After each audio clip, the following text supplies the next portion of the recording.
Hello students, myself Kajal, a member of Aditya Joshi's education team and your biology class 12 mentor. तो फटाफट से सब join हो जाओ, फिर हम स्टार्ट करेंगे आज अपना नया topic that is human reproduction. आ जाओ फटाफट से सब, फिर हम ह्यूमन रिप्रोडक्शन आज नया चैप्टर है, अच्छे से इसको करेंगे। Hello everyone.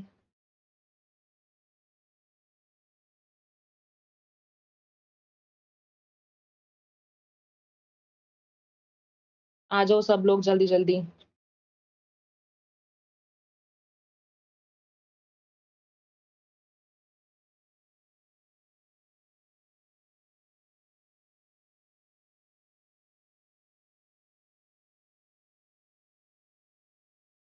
हेलो एवरीवन, आ जाओ फटाफट सब आ जाओ। हेलो। हेलो दिव्यांशी।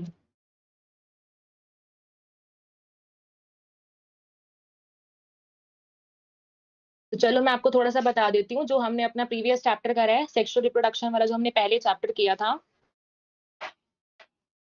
वेट।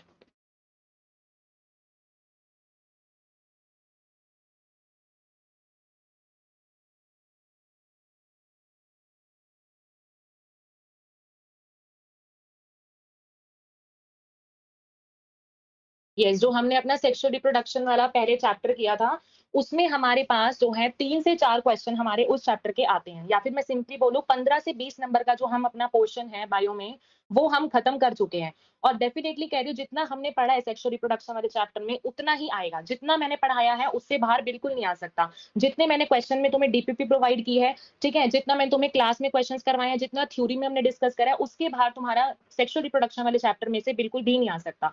ठीक है, तो जस्ट मेक श्योर जिसका पहला चैप्टर नहीं हुआ है वो पहले तो जाके उस चैप्टर की अच्छे से वीडियोस देख लेना। लेकिन आज पहले तो देखो, आज जो हम चैप्टर कर रहे हैं इसका बैकलॉग बिल्कुल क्रिएट मत होने देना, बिकॉज जो हम इसको 3 पार्ट्स में कवर अप करेंगे अपना ह्यूमन रिप्रोडक्शन को। अगर तुम एक भी पार्ट बीच में से आओगे तो तुम्हें पहले वाला सब नहीं पढ़ा होगा तो तुम्हें समझ नहीं आएगा।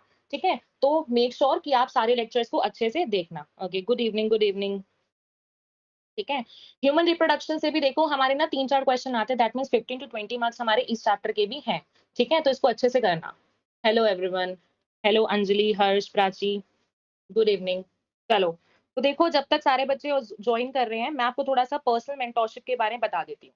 देखो, पहली बात तो क्या तुम्हारे अकॉर्डिंग ऐसा पॉसिबल है कि एक 60, 70, 80 मार्क्स वाला बच्चा जो है, वो सिर्फ 2 महीने के अंदर-अंदर 640, 650, 660 क्रॉस कर गया हो? Is it possible according to you कि एक बच्चा जो कि 60, जो कि बिल्कुल एन एवरेज बच्चा है, वो हमारा जो है 2 महीने के अंदर-अंदर 670, 80 मार्क्स क्रॉस कर चुका हो?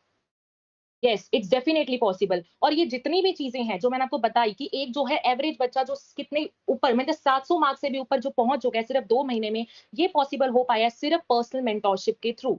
सिर्फ पर्सनल मेंटोरशिप के थ्रू। पर्सनल मेंटोरशिप में देखो तुम्हें डेली टारगेट्स मिलते हैं, वन टू वन इंटरक्शन तुम्हें यहाँ पे मिलेगी बच्चों, जो भी तुम्हारे मतलब मेंटोर्स होंगे, यहाँ पे तुम्हें वन टू वन उनकी इंटरक्शन आपको देखने मिलेगी। बड़े बड़े तुम अपने मेंटोरशिप प्रोग्राम्स में तुम देखते हो इंडिया में चलते हैं, लेकिन तुम जहां भी देखोगे या तुम्हारे जितने भी कोचिंग इंस्टीट्यूट्स है, वहां पे तुम्हें क्या मिलता है? तुम्हारे वहां पे तुमको पढ़ाएंगे और तुम्हें वहां पे छोड़ देंगे। और मेंटोरशिप जो बाकी प्रोग्राम्स चल रहे हैं वहां पे क्या करेंगे, 100 बच्चों का ग्रुप बनाएंगे, वहां पूछेंगे कि किसको प्रॉब्लम है, पूछेंगे और चले जाएंगे। लेकिन यहाँ पे ऐसा बिल्कुल भी नहीं है। हमारे यहाँ पे जो इस पर्सनल मेंटोरशिप में तुम्हें दिखेगा, यहाँ पे तुम्हें एक एक मेंटोर एक पर्सनल बच्चे के लिए असाइन किया जाएगा, जिससे तुम्हें जो मर्जी पूछना है तुम पूछो। डाउट फोरम जो है, तुम्हें 24 घंटे में कभी भी कोई डाउट आ रहा है, तुम वहां पे अपने मेंटोर से वहां पे डिस्कस कर सकते हो। क्योंकि चाहे तुम ड्रॉपर हो, चाहे तुम 11th में हो, चाहे तुम 12th में हो, चाहे तुम कितने भी फर्स्ट ड्रॉपर हो, सेकंड ड्रॉपर हो, हमेशा एक गाइडेंस की सबको जरूरत पड़ती है। क्योंकि ऐसा कोई बच्चा नहीं होता जो कि खुद से बुक उठा के खुद पढ़ ले, नहीं, ऐसे बहुत कम होते हैं। ठीक है, तो गाइडेंस चाहिए होती है, जहां पे तुम्हारा जो मेंटोर है वो तुम्हें आके बताएगा कि हाँ, इतना टाइम अब बीत चुका है, अब तुम अपने पीवाईक्यूज लगाना स्टार्ट कर दो, अब तुम ये टॉपिक का स्टडी करो, ये टॉपिक करो। तो एक बताने वाला उस स्टेज तुम्हारी नीट की पूरी जर्नी में चाहिए होता है। ठीक है, प्लस में आपको यहाँ पे क्या मिलेगा, 30,000 आपको क्वेश्चन बैंक इसमें मिलेंगे। 30,000 क्वेश्चन बैंक, सोच सकते हो कितने ज्यादा नंबर ऑफ क्वेश्चन है। नीट से पहले तुम हजारों नंबर में क्वेश्चन अगर सॉल्व कर चुके होगे, तो 2025 का लेवल कितना भी ज्यादा है, डेफिनेटली तुम क्रैक कर लोगे। ठीक है, इसके अलावा देखो इस बार हमारे पास पर्सनल मेंटोरशिप के प्रोग्राम में 40%, अप टू 40% ऑफ चल रहा है। कितना? 40% ऑफ चल रहा है, अप टू 40%। जिसमें तुम्हें देखो, ओरिजिनल प्राइस अगर मैं आपको बताऊं, मेंटोरशिप का प्राइस था 5,000 रुपीज। ठीक है, इसके बाद बहुत बच्चों के डाउट से, बहुत बच्चों के मैसेजेस से इसका जो डिस्काउंट लगाया गया, दैट वाज 3,999। ठीक है? लेकिन इसके बाद भी अब जो है पर्सन मेंटोरशिप में जो मेन जो सरप्राइज़ है वो यही है कि पर्सन मेंटोरशिप का जो प्राइस है वो सिर्फ 3199 कर दिया गया है, जो कि अप्रॉक्सिमेटली आपका 3000 रुपए है सिर्फ। ठीक है? और ये आपका जो ऑफर है ये आपको कैसे मिल सकता है? आपको कूपन कोड लगाना है काजल 123। जैसे ही आप आदित्य जोशी ऐप पे जाओगे, पर्सन मेंटोरशिप का आपको आइकन दिखेगा, क्लिक करना, बाय नाउ पे जाना, डेफिनिटली आपको वहाँ पे सिर्फ आपको ये कूपन कोड लगाना है काजल 123। जैसे आप वहाँ पे कूपन कोड लगाओगे, आप वहाँ पे एनरोल हो जाओगे पर्सन मेंटोरशिप के अंदर। या तुम्हें पर्सन मेंटोरशिप में सब कुछ मिल रहा है, गाइडेंस मिल रही है, 30,000 क्वेश्चन बैंक्स मिल रहे हैं, 100 से ऊपर आपको फुल सिलेबस मॉक टेस्ट आपको देने मिलेंगे, ठीक है? और मैं आपको सबसे मेन बात बताऊँ, 712 मार्क्स का जो पेपर है, वो 2024 में एग्ज़ैक्टली प्रिडिक्ट किया था आदित्य सर ने, और जितने भी फुल सिलेबस वहाँ पे मॉक टेस्ट प्रोवाइड किए गए थे, 712 मार्क्स का पेपर एज़ इट इज़ वहाँ पे आया था। तो तुम खुद सोचो, ऐसा ऐसा हो ही नहीं सकता कि तुम्हारा नीट क्रैक ना हो अगर तुम पर्सनल मेंटरशिप में एनरोल्ड होगे तो। ठीक है? तुम्हें कुछ भी नहीं करना, सिर्फ वहाँ पे क कोड यूज़ करना है काजल 123 और डेफिनिटली तुम वहाँ पे जाके एनरोल हो जाओगे। लेकिन जो मेन चीज़ है, वो यही है कि जो ये ऑफर है, ये सिर्फ 15th अगस्त तक ही वैलिड है। सिर्फ ये ऑफर कब तक? 15th अगस्त तक ही वैलिड है। अगर 15th अगस्त से भी पहले अगर मान लो ये बहुत सारे बच्चे एनरोल कर लेते हैं, तो ये ऑफर खत्म हो जाएगा। बात की गारंटी नहीं है कि ये फिर से ऑफर आएगा, नहीं आएगा। तो जस्ट मेक श्योर क्लास खत्म होते जाओ, कोड वहाँ पे लगाओ काजल 123 और अपनी मेंटरशिप में वहाँ पे एनरोल हो जाओ। सिर्फ ये ऑफर 15th अगस्त तक ही है, वो भी लिमिटेड सीट्स के लिए। ठीक है? So just make sure you will go और आपको सिर्फ वहाँ पे कोड लगाना है और आपको 40% वहाँ पे ऑफ मिल जाएगा। ठीक है? तो देखो, हम कर रहे थे ह्यूमन रिप्रोडक्शन, स्टार्ट करें ह्यूमन रिप्रोडक्शन पढ़ना?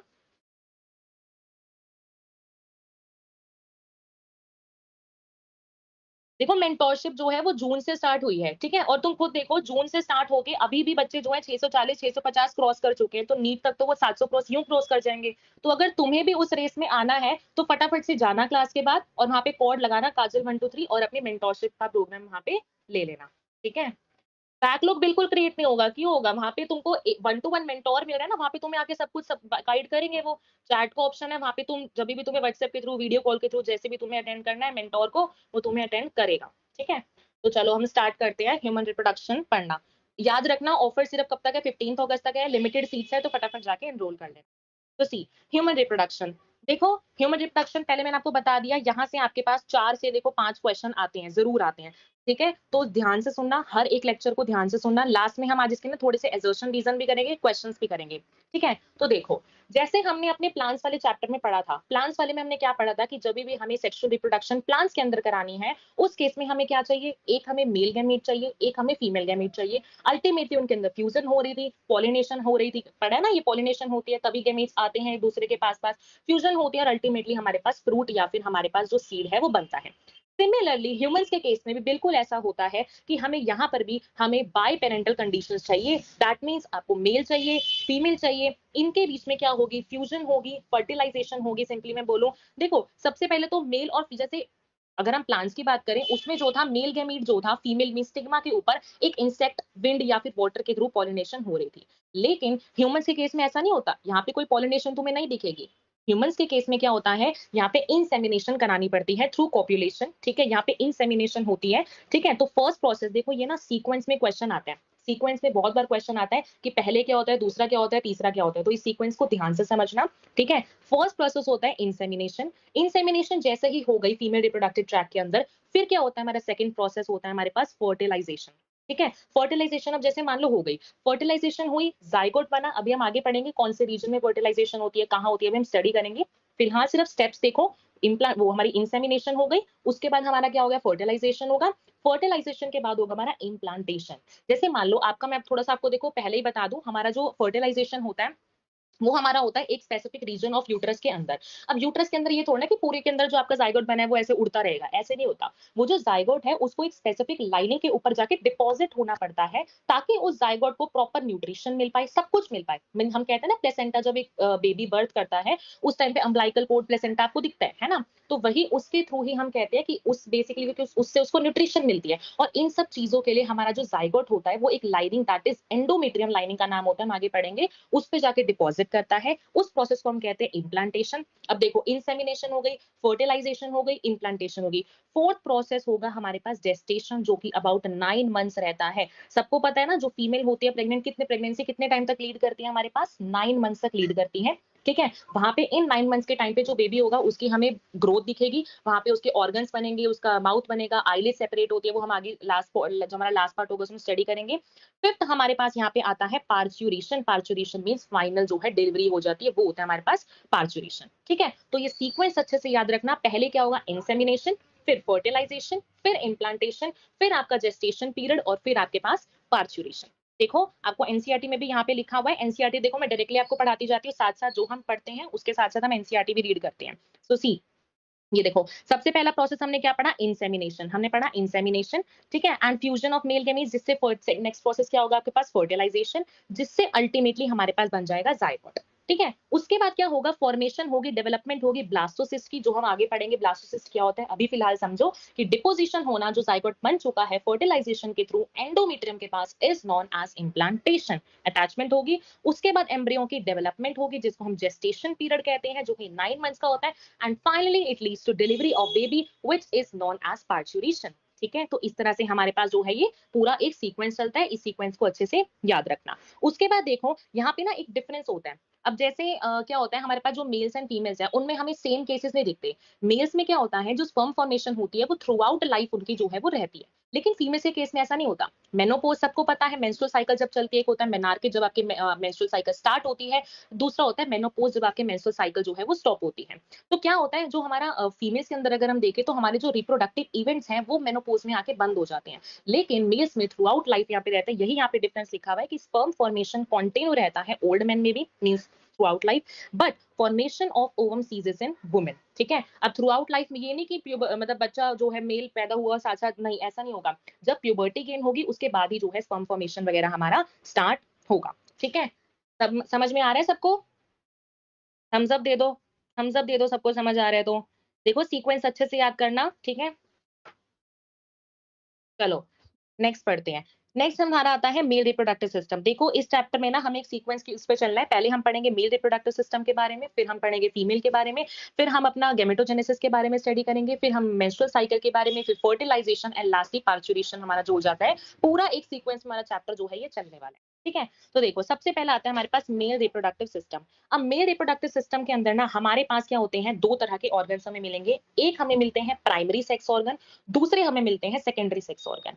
अब देखो टेस्टिस हमारे पास होती है प्राइमरी सेक्स ऑर्गन। अब इसको प्राइमरी सेक्स ऑर्गन क्यों कहते हैं? देखो प्राइमरी सेक्स ऑर्गन वो होते हैं जो कि कुछ ऐसी मतलब उनकी सिक्रीशंस ऐसी होती है जो कि हमारे पास फाइनली रिप्रोडक्शन में हेल्प करती है। ठीक है? जैसे कि अगर हम मेल्स में बात करें तो टेस्टिस हमारा जो है वो प्राइमरी सेक्स ऑर्गन है। दैट मींस टेस्टिस के अंदर ही हमारे पास जो है गैमेटोजेनेसिस हो गई। अभी हम आगे स्टडी करेंगे। गैमेटोजेनेसिस मींस गैमीट का फॉर्मेशन, और गैमीट बनेगा तभी तो फर्टिलाइजेशन हो पाएगी ना। तो इसलिए हम टेस्टिस को ये बोलते हैं प्राइमरी ऑर्गन बोलते हैं। और इसका दूसरा काम क्या है, टेस्टिस हमारा जो है वो सेक्स हार्मोन्स को भी रिलीज करता है। कौन से हार्मोन्स आपको अगर पता होगा, एंड्रोजन्स। कौन से हार्मोन आपके पास, एंड्रोजन्स हार्मोन होते हैं जो कि हमारा सेकेंडरी सेक्सुअल कैरेक्टर जो होते हैं, जैसे कि प्यूबिक हेयर वगैरह ग्रोथ कराना, एग्रेसिवनेस, मीन्स जो होता है वो सब सेकेंडरी कैरेक्टर्स को एंड्रोजन कंट्रोल कराता है। इसलिए हम टेस्टिस को क्या बोलते हैं, प्राइमरी सेक्स ऑर्गन बोलते हैं। ठीक है? दूसरी बात हमारे मेल रिप्रोडक्टिव सिस्टम में क्या आता है, सेकेंडरी सेक्स ऑर्गन कौन से होते हैं।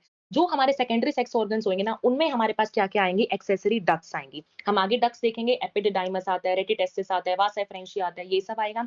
और क्या आता है हमारे पास सेकेंडरी सेक्स ऑर्गन्स में, ग्लैंड्स आएंगे। ग्लैंड्स हम आगे पढ़ेंगे, prostate gland, bulbo urethral glands, ये सब। ठीक है? हम ग्लैंड्स पढ़ेंगे।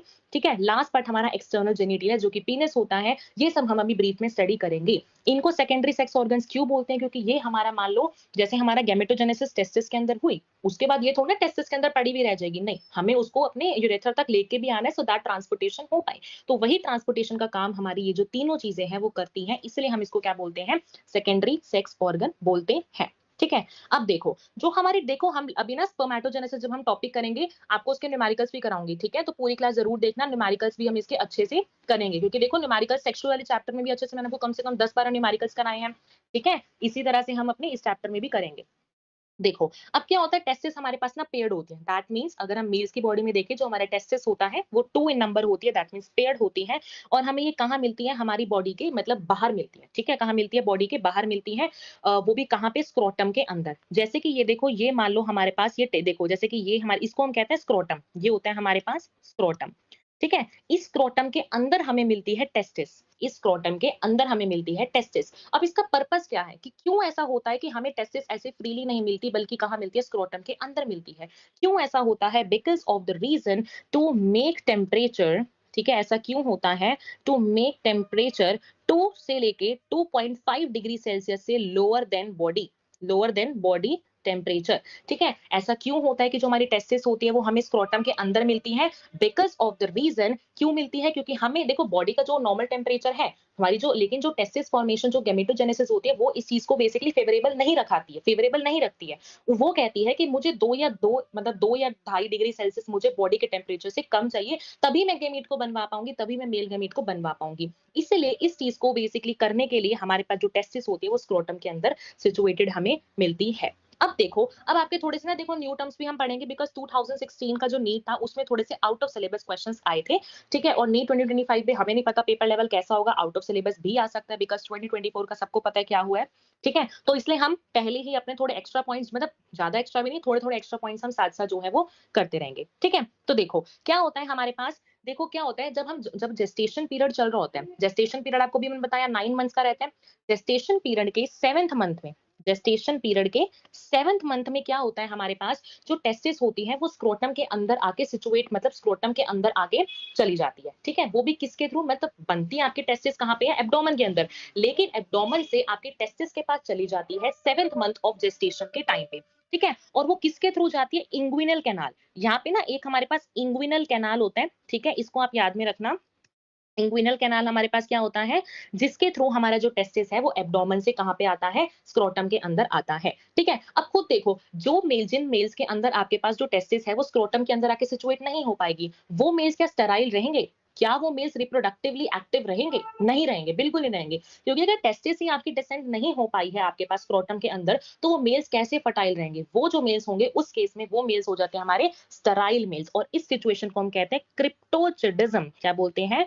क्रिप्टोचिडिज्म। क्रिप्टोचिडिज्म क्या है आपके पास? मैंने आपको बताया, ये क्या होता है? फेलियर होता है descendant of testis from abdomen to your आपका एब्डोमेन से स्क्रोटम तक। इस सिचुएशन को हम कहते हैं क्रिप्टोचिडिज्म, जिसमें आपका जो मेल है वो स्टेराइल बन जाता है, मींस फर्टाइल जो है वो नहीं रहता है, ठीक है? ये समझ में आ गया सबको?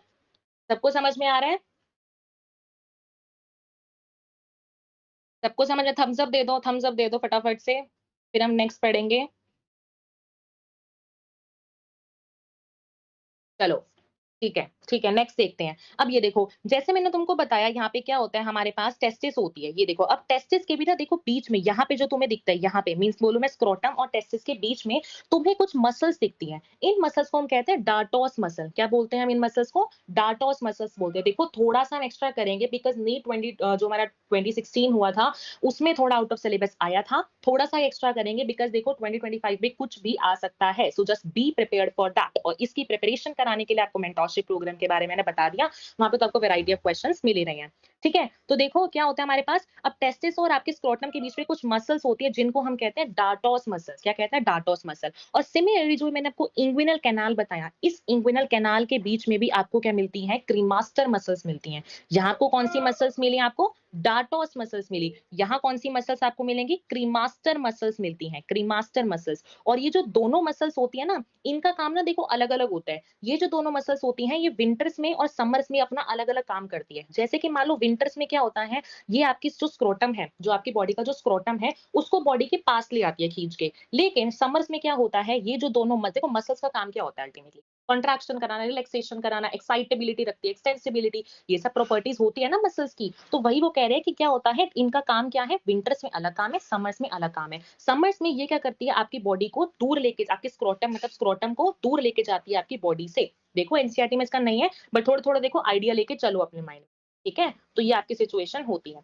नेक्स्ट हम देखेंगे अपने टेस्टिस का डायग्राम। देखो हमारी एनसीईआरटी में लिखा हुआ है कि जो हमारी टेस्टिस होती है, जो टेस्टिस होती है, उसके पास पहली बात तो कितने लोब्यूल्स होते हैं, लगभग हम बोले तो 250 हमारे पास जो है कंपार्टमेंट्स हमारे पास जो होती है टेस्टिस के अंदर रहते हैं। जैसे कि ये देखो, ये आपकी मान लो टेस्टिस है, इस टेस्टिस के अंदर देखो ये आपको लोब्यूल्स दिख रहे हैं ना, मींस आपको डिविजन दिख रही है। अब मैं 250 तो बना नहीं सकती, दो चार बनाए हैं, ठीक है? तो 250 यहाँ पे आपको लोब्यूल्स दिखते हैं। इन लोब्यूल्स के अंदर आपको 1 या 3 मतलब 1, 2, 3 इतने नंबर में आपको सेमिनिफेरस ट्यूब्यूल्स जो है वो मिलती है। मतलब मैं आपको सिंपली बोलूँ 250 मेरे पास कंपार्टमेंट्स हैं। हर कंपार्टमेंट के अंदर 1, 2, 3 मेरे पास जो है सेमिनिफेरस ट्यूब्यूल्स मुझे मिलती हैं। जैसे कि ये देखो ये मेरे पास एक कंपार्टमेंट है। इसके अंदर अभी देखो मैं एक ही आपको सेमिनिफेरस ट्यूब्यूल बना के दिखा रही हूँ। ये मेरे पास क्या है सेमिनिफेरस ट्यूब्यूल्स है एक लोब के अंदर। ये क्या है आपके पास सेमिनिफेरस ट्यूब्यूल्स है एक लोब के अंदर। ठीक है? इस सेमिनिफेरस ट्यूब्यूल से आपके पास क्या होता है, अब देखो सेमिनिफेरस ट्यूब्यूल्स में आपके पास जो है जो टेस्टिस है, ये देखो मेरे पास मान लो सपोज़ एक छोटा-सा डायग्राम बताऊँ टेस्टिस है। टेस्टिस के अंदर मेरे पास मान लो 1 या 3 से मुझे जो है सेमिनिफेरस ट्यूब्यूल्स मुझे मिलती है। इन्हीं सेमिनिफेरस ट्यूब्यूल्स में तुम आगे देखोगे स्पर्मेटोजेनेसिस जो मेन जो प्रोसीजर है, वो होता है। अब इन टेस्टिस से लेके अब ये आपको सेमिनिफेरस ट्यूब्यूल से आपको पूरी मतलब यूरेथ्रा तक भी आपको लेके जाना है ना स्पर्म्स को, ये थोड़ी ना एक जगह पे पड़े रह जाएँगे, नहीं। आपको उनको ट्रांसपोर्टेशन कराना है। जैसे कि मैंने आपको ऊपर बताया था ना आपके पास एक्सेसरी डक्ट्स प्रेज़ेंट होती है। तो अब हम उन डक्ट्स के बारे में पढ़ेंगे, जो डक्ट्स बेसिकली ट्रांसपोर्टेशन का काम करती हैं। ठीक है? तो सबसे पहले डक्ट आती है हमारे पास रेटिटेस्टिस। ये देखो जैसे ही आपके पास मान लो इन सेमिनिफेरस ये आपके पास सेमिनिफेरस ट्यूब्यूल्स है, इनके अंदर मान लो आपके पास स्पर्म्स ऐसे प्रोड्यूस हुए। ये जो स्पर्म्स हैं ये बाहर जाते-जाते आपके पास आ जाते हैं रेटिटेस्टिस के अंदर। ये हमारे पास क्या है? रेटिटेस्टिस। क्या है ये? रेटिटेस्टिस है। ये क्या करते हैं आपके सेमिनिफेरस ट्यूब्यूल से सबसे पहली क्वेश्चन आता है सबसे पहली ऐसी डक्ट कौन-सी है जिसमें आपके सेमिनिफेरस ट्यूब्यूल से डायरेक्टली आपके जो स्पर्म्स हैं वो कहाँ पे आते हैं? आउट ऑफ द हम कहें तो simple out of the scrotum आते हैं तो your answer will be rete testis. ठीक है? तो ये आपका रेटिटेस्टिस है। इस रेटिटेस्टिस से आपके पास डायरेक्टली यहाँ पे जाता है वासा एफरेंशिया। ये है आपके पास वासा एफरेंशिया। देखो जैसे हमने सीक्वेंस पहले स्टडी करी इम्प्लांटेशन ऐसे होता है ऐसे होता है। सिमिलरली इस सीक्वेंस को भी याद करना सबसे पहले सेमिनिफेरस ट्यूब्यूल्स आई, उसके बाद रेटिटेस्टिस आई, उसके बाद हम देख रहे हैं अपना नेक्स्ट टाइम अपने next duct that is Vasa efferentia.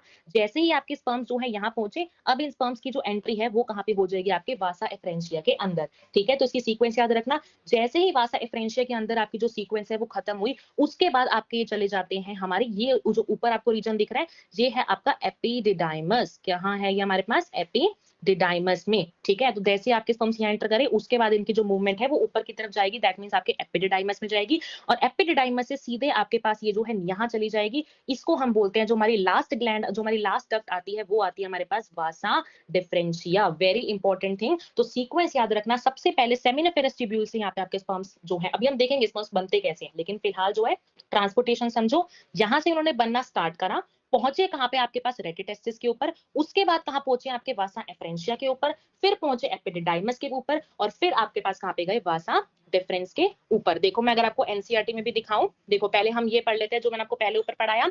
आपका मेल रिप्रोडक्टिव सिस्टम पहली बात तो कहाँ लोकेटेड आपको मैंने बताया, पेल्विस रीजन में। पेल्विस रीजन कौन सा होता है? जहां पे आपको रेक्टम ब्लैडर वगैरह ये सब मिलता है वो पेल्विस रीजन होता है। ठीक है? तो यहाँ से जरूर क्वेश्चन आता है, this is very important question कि आपका मेल रिप्रोडक्टिव सिस्टम पहली बात तो लोकेटेड कहाँ पे है, तो आप कहोगे outside the abdomen in the pelvis region. ये क्वेश्चन आता है आउट एब्डोमेन के अंदर है या एब्डोमेन के बाहर है।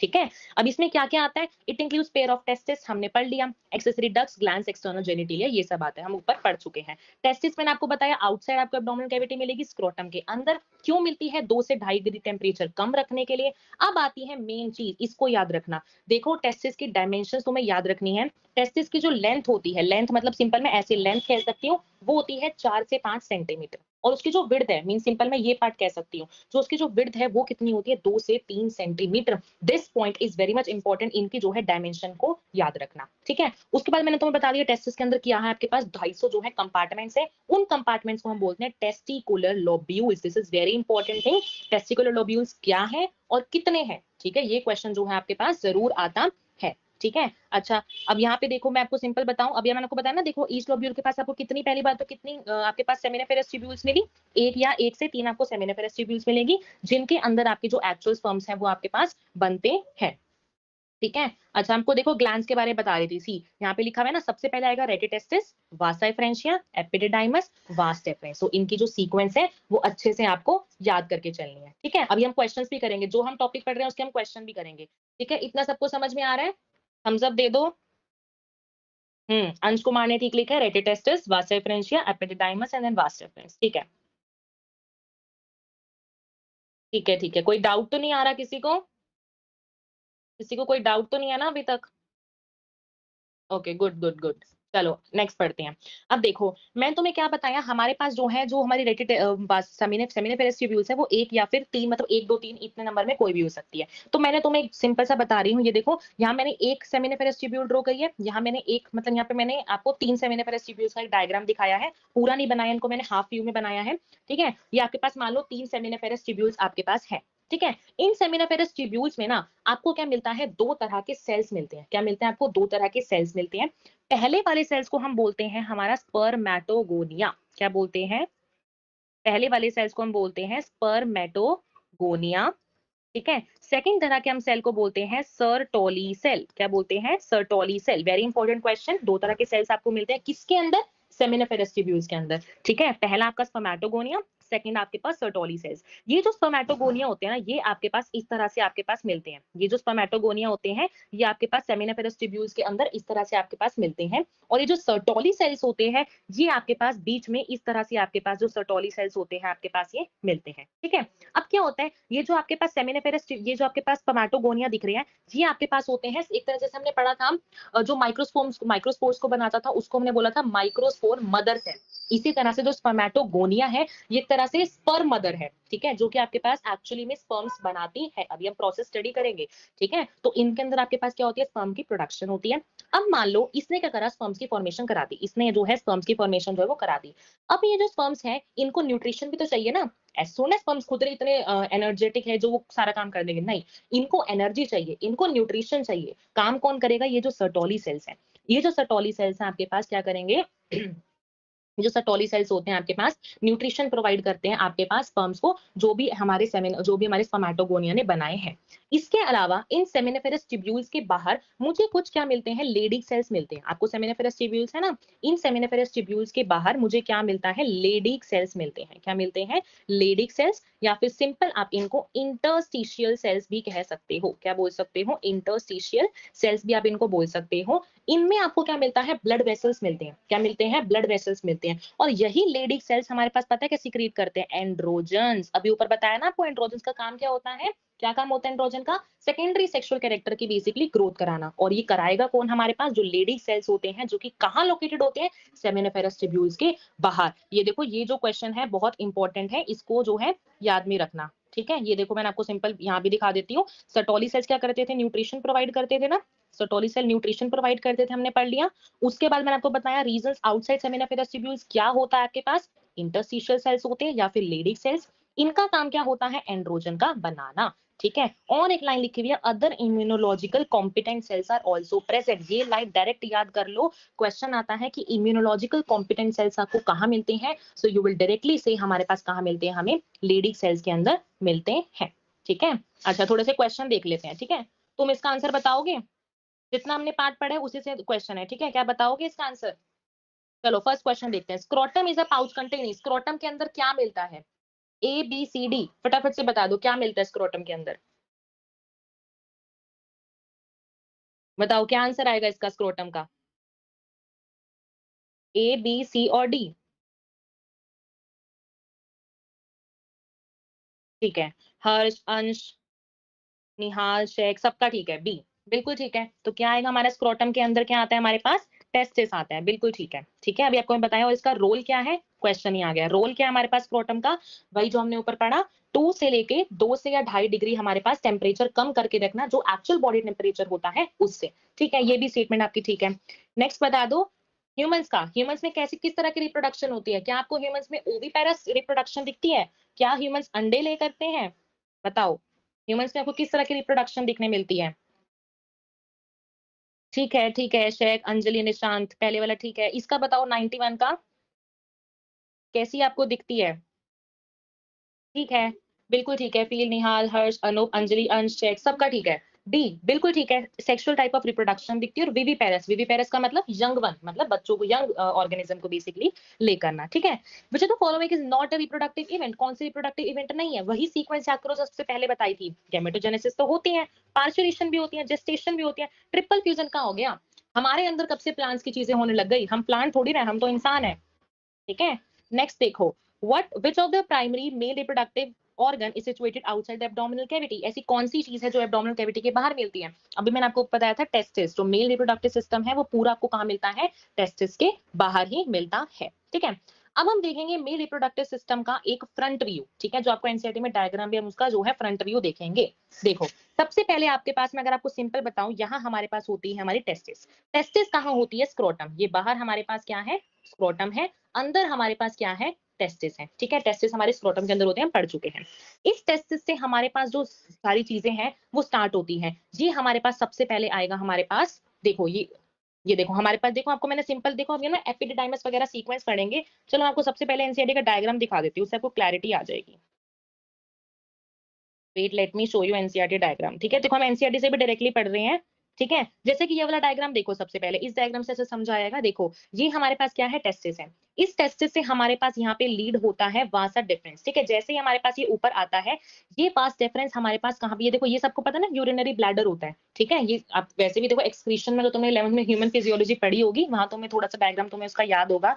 अब क्या होता है, जैसे ही हमारे पास यहाँ पे डक्ट जो है आती है, यहाँ पे आते ही हमारे पास ना 3 तरह की ग्लैंड्स आ जाती हैं। कौन सी glands? Bulbourethral glands, prostate gland और तीसरी हमारी सेमाइनल वेसिकल ग्लैंड। ये तीनों ग्लैंड्स हमारे पास आती हैं, जिनका काम क्या होता है अभी हम देखेंगे। इनकी ना ये बेसिकली सिक्रीशन करती है, और इन्हीं की जो सिक्रीशन होती है ना, वो हमारे पास रिस्पॉन्सिबल होती है स्पर्मेटोजेनेसिस के लिए, ठीक है। अभी इतना याद रखो। तो क्या होता है, जैसे ही हमारे पास यहाँ पे टेस्टिस से डक्ट यहाँ पे लीड हुई, ये हमारे पास जो डक्ट है वो एंटर करती है इधर, ठीक है। ये हमारी डक्ट करती है एंटर इधर। यहाँ पे जैसे ही वो एंटर करती है, उसको मिलता है सेमाइनल वेसिकल की ग्लैंड, ठीक है। सेमाइनल वेसिकल की ग्लैंड, नीचे इसको मिलती है यहाँ पे प्रोस्टेट ग्लैंड, नीचे यहाँ मिलती है प्रोस्टेट ग्लैंड, और यहाँ मिलती है आपको बल्बोयूरेथ्रल ग्लैंड। कौन सी मिलती है? बल्बोयूरेथ्रल, या फिर आप इसको कॉपर्स ग्लैंड भी कह सकते हैं। क्या कहते हैं आप इसको? Cowper's gland. देखो नाम याद रखना, इस ग्लैंड से, इस ग्लैंड के नेम से अलग से क्वेश्चन आ जाते हैं, ठीक है। कौन सी ग्लैंड होती है मेरे पास? कॉपर्स ग्लैंड होती है। इनका काम क्या होता है? लुब्रिकेशन करना। अभी हम स्टडी करेंगे काम, ठीक है। तो याद रखना, हमारे पास 3 ग्लैंड्स आती हैं। जैसे यहाँ पे हमारे पास जो डक्ट आती है मेन स्पर्म्स के, तो वो स्पर्म्स यहाँ पे बने, मान लो स्पर्म्स यहाँ बने, स्पर्म्स ऊपर ऊपर जाएंगे, ऊपर ऊपर जाएंगे, और अल्टीमेटली हमारे पास यहाँ पे इन तीनों ग्लैंड्स के साथ मिलेंगे। अब ये जो तीनों ग्लैंड्स है ना, ये अपनी सिक्रीशन करती है। हम अभी देखेंगे इनकी सिक्रीशन में फ्रक्टोज होता है, कैल्शियम होता है, कुछ एंजाइम्स होते हैं। जैसे ही मान लो हमारे जो स्पर्म्स है वो, और हमारे पास इन तीनों की ग्लैंड की जो सिक्रीशन है, हमारे पास, मैं सिंपल लिख देती हूँ, इनकी जो ग्लैंड्स की जो सिक्रीशन है, ग्लैंड्स की जो सिक्रीशन है, प्लस में जो स्पर्म्स हमारे पास टेस्टिस के अंदर से बन के आ रहे हैं, ये हमारे पास बना देते हैं सीमेन। क्या बना देते हैं? सीमेन। और यही सीमेन जो होता है कॉपुलेशन के टाइम पे फीमेल रिप्रोडक्टिव ट्रैक्ट में एंटर करता है।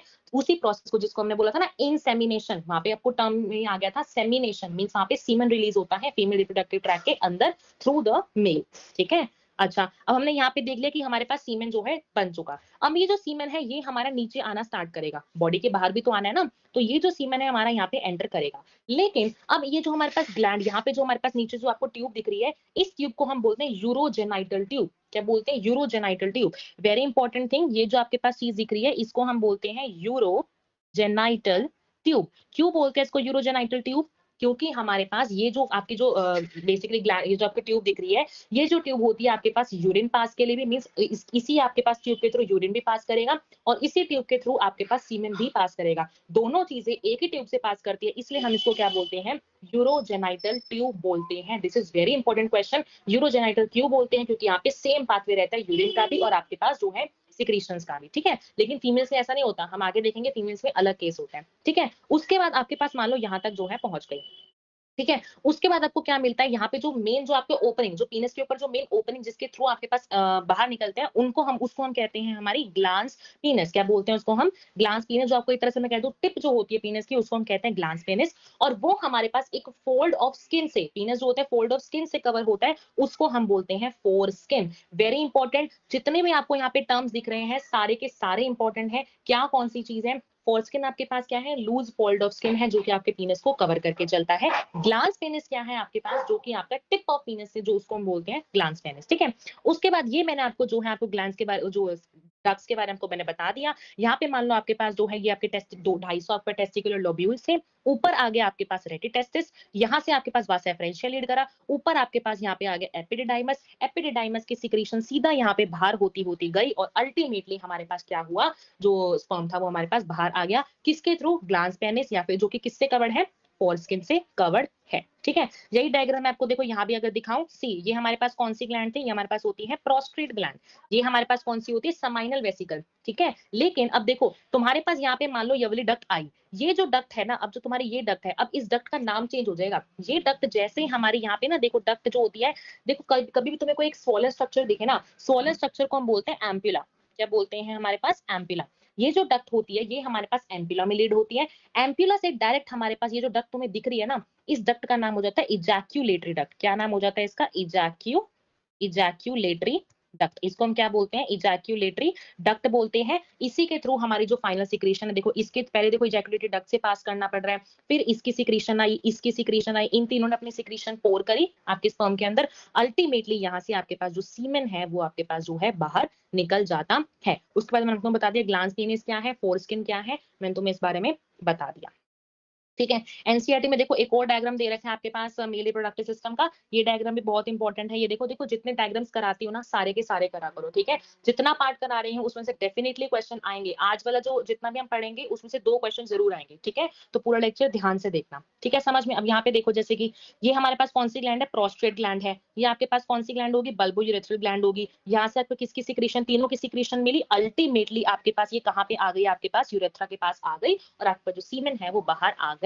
ठीक है, तो ये डायग्राम बहुत ज्यादा इंपॉर्टेंट है। ये हमने सारा पढ़ लिया। उसके अलावा देखो ये डायग्राम भी दे रखा है। Again this diagram is important. मैंने आपको क्या बताया, आपको इंटरस्टिशियल सेल्स मिलते हैं कहाँ पे, सेमिनिफेरस ट्यूब्यूल्स के बाहर। जैसे कि मान लो आपके पास क्या होता है, जैसे कि सपोज कर लो आपके पास सेमिनिफेरस ट्यूब्यूल्स हैं, इनके बाहर आपको जो रेड पोर्शन में दिख रहा है ये आपके पास सारा क्या है, इंटरस्टिशियल सेल्स होते हैं। ये आपके पास क्या है, स्पर्मेटोगोनिया। जो अंदर आपको छोटा सा पार्ट दिख रहा है ये होता है आपके पास spermatozoa, that means actual sperm. ठीक है, स्पर्मेटोजोआ आपके पास नाम है स्पर्म का।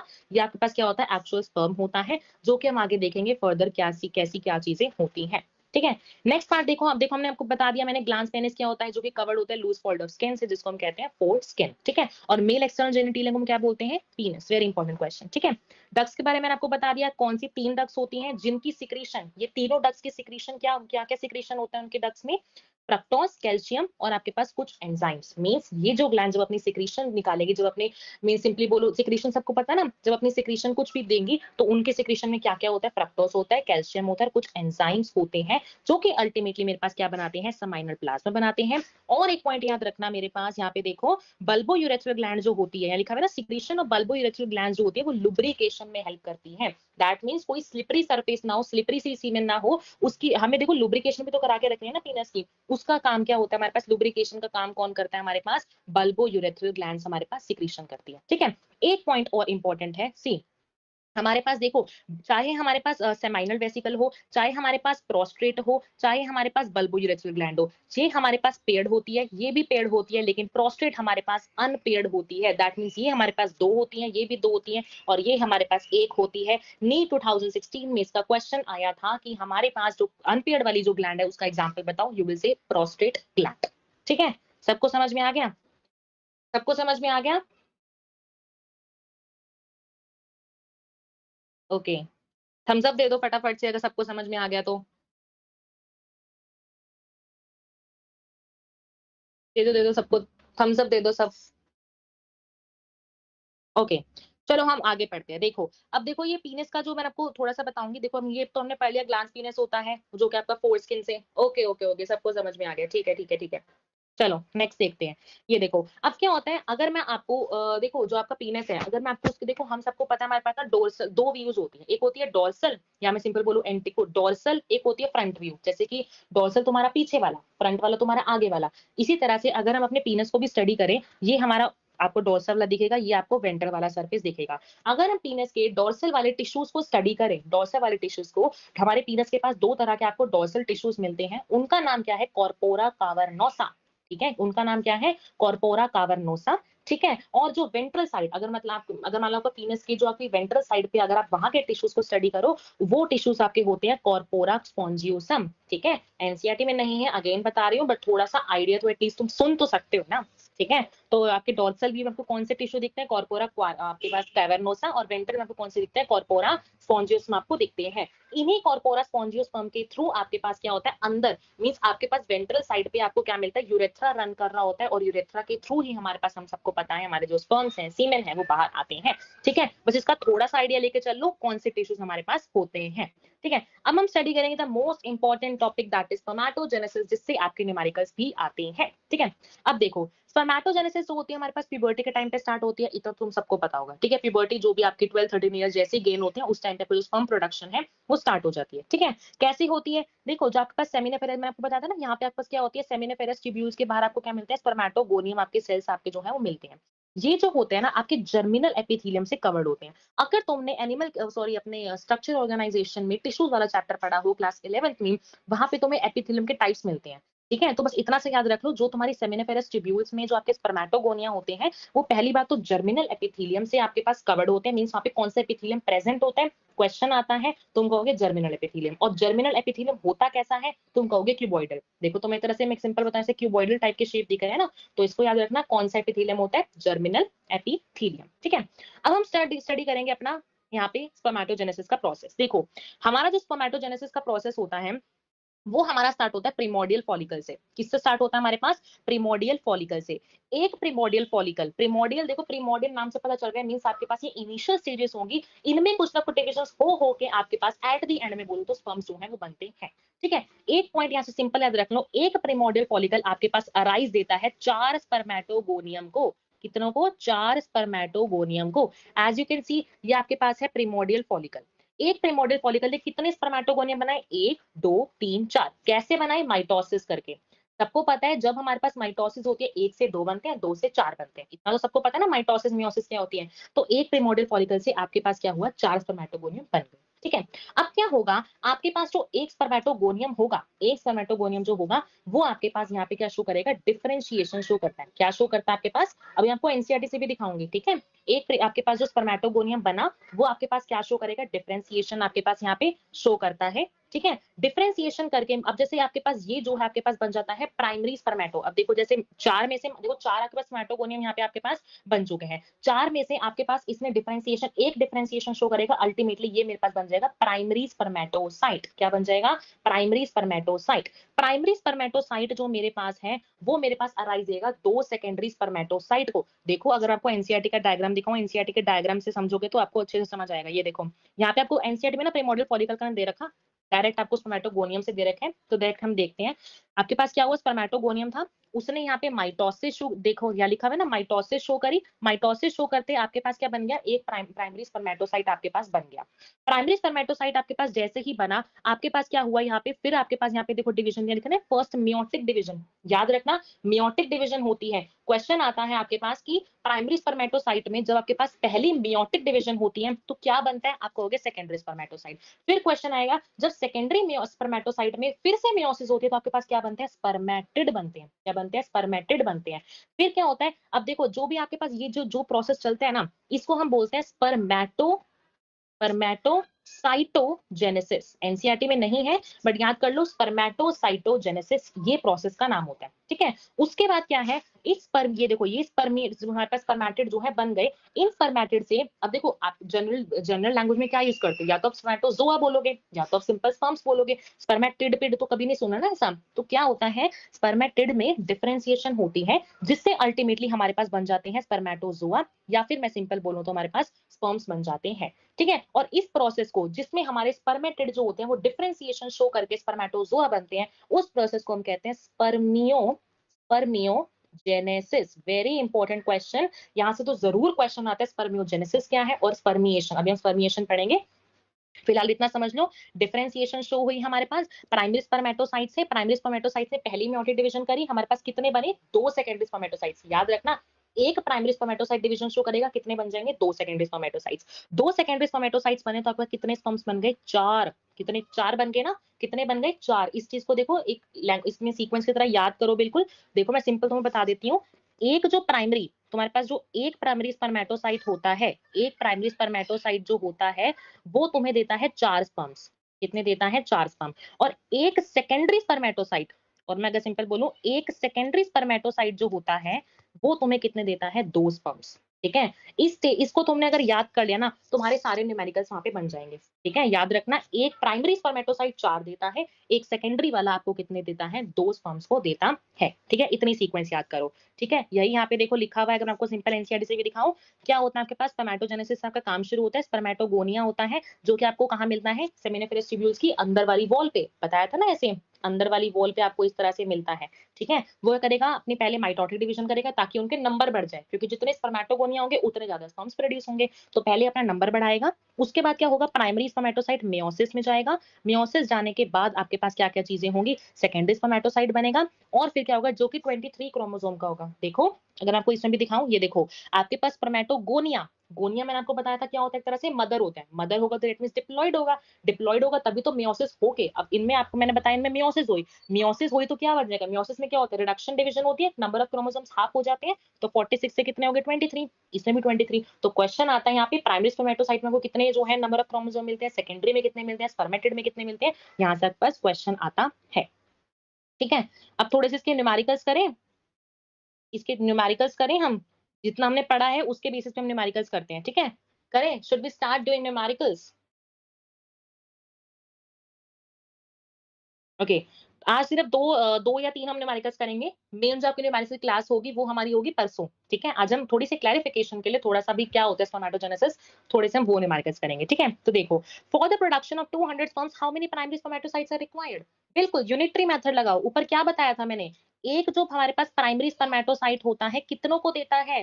4 स्पर्म्स को। कितनों को देता है? 4 स्पर्म्स को। तो 200 स्पर्म्स बनाने के लिए कितने प्राइमरी स्पर्मेटोसाइट्स लगेंगे? बता दो फटाफट से। बता दो फटाफट से, कितने लगेंगे? अगर 4 बन रहे हैं 1 से, तो 200 किससे बनेंगे? बिल्कुल, यूनिटरी मेथड लगाना है, सिंपल।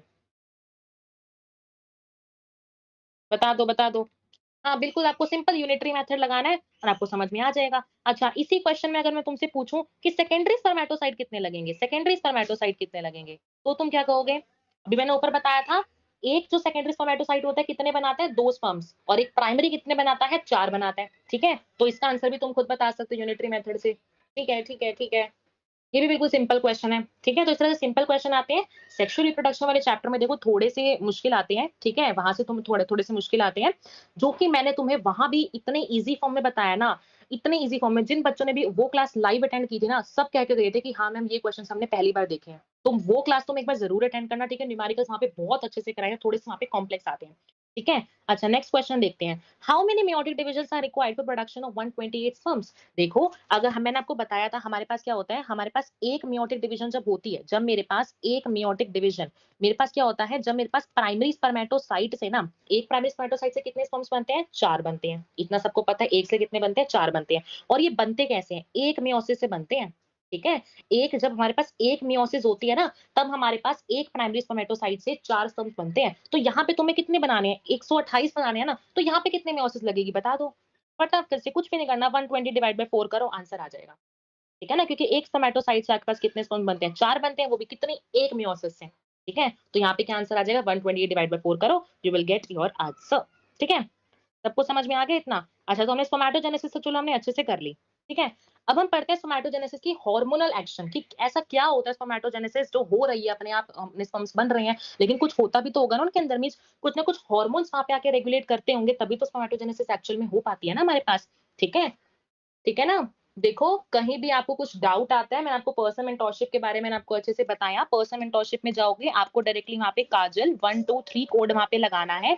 आप डायरेक्टली वहाँ पे आपको 3000 रुपए पे भी आपको जो है मिल जाएगा आपको पर्सनल मेंटोरशिप का जो प्रोग्राम है वो, जो कि सिर्फ 15 अगस्त तक वैलिड है, जो कि जल्दी भी खत्म हो सकता है कि ज़्यादा बच्चे हो जाएँगे, ठीक है? तो जाओ, अपना ले सकते हो, ठीक है? अब हम पढ़ते हैं हार्मोनल एक्शन के बारे में। देखो, हार्मोनल एक्शन के बारे में हम पढ़ते हैं। सी, क्या होता है हमारे पास, जो हार्मोन, जो हमारी स्पर्मेटोजेनेसिस होती है, वो हमारे पास ना सेल्स की, मतलब कुछ सेल्स की हेल्प से होती है, ठीक है? मतलब यहाँ पे बस कुछ ना कुछ, मैं सिंपल बोलूँ, कुछ हार्मोन्स वहाँ पे होते हैं जो कि हमारे पास कराते हैं। एक्चुअल में स्टार्टिंग प्रोसीजर स्टार्ट कहाँ से होता है? हाइपोथैलेमस से। हाइपोथैलेमस सबको पता है, जो मेन रेगुलेटिंग सेंटर हमारे ब्रेन में होता है, जो कि सारे हार्मोनल एक्शन कंट्रोल करता है, कौन सा होता है? हाइपोथैलेमस होता है। अपनी सिक्रेशन पिट्यूटरी में डालता है, ये तो हम क्लास 11th में पढ़ के आ चुके होंगे, ठीक है? तो क्या होता है हमारे पास? हाइपोथैलेमस होता है। हाइपोथैलेमस जो होता है ना, वो कौन सा हार्मोन रिलीज करता है? गोनाडो, जीएनआरएच क्या है मेरे पास? Gonadotropin releasing hormone. और गोनाडोट्रोपिन कौन से होते हैं? जो कि मेरे पास एक्चुअल में रिप्रोडक्शन में हेल्प करते हैं। गोनाडोट्रोफिन मीन्स गोनाड्स, गोनाड्स का मतलब सेक्स ऑर्गन्स, ठीक है? तो इसको रिलेट करके चलो। तो जो हाइपोथैलेमस होते हैं वो गोनाडोट्रोफिन रिलीजिंग हार्मोन निकालते हैं, जो कि मेरे एक्ट करते हैं एंटीरियर पिट्यूटरी पे। 2 पिट्यूटरी होती है, एक होती है एंटीरियर पिट्यूटरी, एक होती है पोस्टीरियर पिट्यूटरी। तो याद रखना एंटीरियर पिट्यूटरी पे बेसिकली जो हमारे गोनाडोट्रोफिन रिलीजिंग हार्मोन है वो एक्ट करते हैं। जैसे ही हमारे एंटीरियर पिट्यूटरी पे ये हार्मोन्स आके एक्ट करे, ये जो होते हैं हमारे पास 2 हार्मोन्स को निकालेंगे। फर्स्ट हार्मोन एफएसएच, दूसरा हार्मोन निकालते हैं एलएच। एफएसएच क्या है आपके पास? फॉलिकल स्टिमुलेटिंग हार्मोन, ठीक है? नाम से पता चल रहा है फॉलिकल स्टिमुलेटिंग हार्मोन। और एलएच क्या है? Lady hormone. इस तरह से मैं सिंपल बोलूं ल्यूटिनाइजिंग हार्मोन सिंपल मैं कह सकती हूँ, ठीक है? ये जो एफएसएच होता है ये क्या करता है? फॉलिकल्स की डेवलपमेंट कराता है और एक्चुअल में इसका फंक्शन में बोलो ना, ये जो एफएसएच होता है ये सर्टोली सेल्स पे एक्ट करता है। किस पे एक्ट करता है? सर्टोली, एनसीईआरटी की लाइन है, जो मेरे पास एफएसएच होता है वो सर्टोली सेल्स पे जाके एक्ट करता है। और सर्टोली सेल्स पे एक्ट करेगा तो क्या होगा? स्पर्मेटोजेनेसिस। जो सर्टोली सेल्स होते हैं किसको स्टिमुलेट करते हैं? स्पर्मेटोजेनेसिस को स्टिमुलेट नहीं करते, क्योंकि स्पर्म्स को न्यूट्रिशन तो चाहिए ना। तो जो सर्टोली सेल्स होते हैं वो किसको स्टिमुलेट करते हैं? स्पर्मेटोजेनेसिस को स्टिमुलेट करेंगे, ठीक है? सिमिलरली जो ये लेडी सेल्स निकले, ल्यूटिनाइजिंग हार्मोन ने कौन से, पहली बात तो कहां पे एक्ट करा? Leydig cell. बताया था ना लेडी सेल क्या होते हैं? ये सेमिनिफेरस ट्यूब्यूल्स थी, बाहर आपको लेडी सेल मिले थे, जिनमें आपको ब्लड वेसल्स मिले थे, पढ़ा था ना आपने?